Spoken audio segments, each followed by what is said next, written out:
अस्सलाम वालेकुम, hello friends. तो आज हम बात करेंगे जीन की। तो बेसिकली जीन जो है वो वर्ड निकला है जीनोस से, जिसका मतलब होता है जनरेशन ऑफ बर्थ और जेंडर। जीन जो है वो बेसिक यूनिट है हेरिडिटी का, जो कि पास होता है पेरेंट्स टू ऑफस्प्रिंग तक। और जीन में जो है वो इन्फॉर्मेशन होती है जो कि किसी के फ़िज़िकल या बायोलॉजिकल ट्रेट्स के लिए बहुत ज़्यादा ज़रूरी होती है।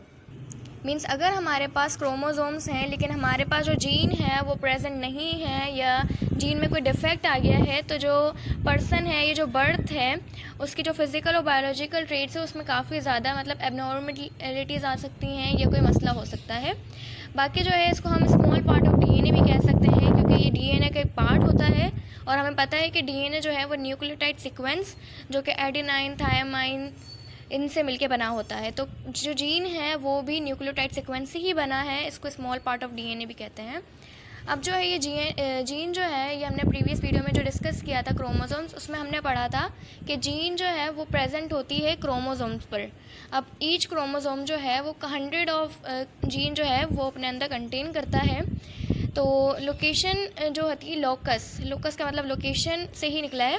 तो लोकेशन जो होती है ई जीन की, वो अपने पार्टिकुलर क्रोमोसोम्स पर होती है, मींस एक स्पेसिफिक क्रोमोसोम्स पर।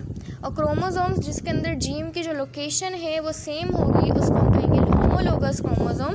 और क्रोमोसोम्स जिस पे जीन की जो लोकेशन है वो डिफरेंट होगी, उसको हम कहेंगे हेट्रोलोगस क्रोमोसोम। होमो का मतलब होता है सेम, हेट्रो का मतलब होता है डिफरेंट। बाकी क्रोमोसोम्स इन्हीं वजह से डिफरेंट होंगे कि अगर लोकेशन जीन के सेम है तो होमोलोगस, और डिफरेंट है तो हेट्रोलोगस। अब जो है वो हम इलस्ट्रेशन देखते हैं, इसमें हमें काफ़ी ज़्यादा अच्छा समझ आ जाएगा। तो हमें मालूम है कि जो पेरेंट्स होते हैं वो ऑर्गेनिज्म को अपना डोनेट करते हैं 1 सेट ऑफ क्रोमोसोम्स, ठीक है। और एक सेल के अंदर, ईच सेल के अंदर जो है वो 2 सेट ऑफ क्रोमोसोम्स जो हैं, यानी कि डिप्लॉइड सेल के अंदर वो प्रेजेंट होते हैं।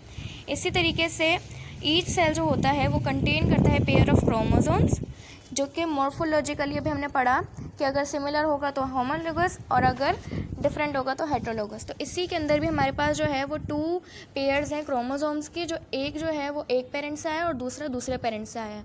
अगर आप इसके अंदर फोकस करें तो एक जो है मतलब एक साइड वाला जो है लेफ्ट वाला, उसके अंदर लाइट है, और जो दूसरी साइड वाला है उसमें डार्क है। तो अब हम इसमें देखते हैं कि कौन कौन सी जीन कहाँ कहाँ प्रेजेंट है। तो आई कलर वाली जीन जो है वो ऊपर वाली साइड पे प्रेजेंट है, और दोनों के अंदर डिफरेंट है, मीन्स उनकी जगह सेम है लेकिन जो है उनकी लोकेशन सेम है, लेकिन उनका जो मतलब कलर कह सकते हैं वो डिफरेंट है, ठीक है। इसी तरीके से ब्लड टाइप भी है, हेयर कलर है, ग्रोथ है, तो इनकी जो लोकेशन है वो एक ही जगह पे होगी। अदरवाइज़ अगर अलग अलग जगह पे होगी देन उसके अंदर कोई डिफेक्ट होगा, या फिर वो जो है वो इतना ज़्यादा डोमिनेट नहीं होगी। मीन्स तो हम ये कह सकते हैं कि इनकी जो जीन लोकस है वो सेम है, और जो इनका जो ट्रेट्स है वो अलग है। तो हम ये नहीं कहेंगे कि ये हेट्रोलोगस है क्योंकि इसका ट्रेट अलग है, लेकिन इसकी लोकेशन तो सेम है, इसका लोकस जो है वो तो सेम है ना, तो इसलिए हम इसको डिफरेंट नहीं कहेंगे, इसको होमोलोगस ही कहेंगे, क्योंकि इन दोनों के अंदर जो है वो जीन जो है वो एक ही जगह पे, एक ही लोकेशन पे जो है वो प्लेस है। मगर अल्टरनेशन किसके अंदर आ रही है? इनके ट्रेट्स में।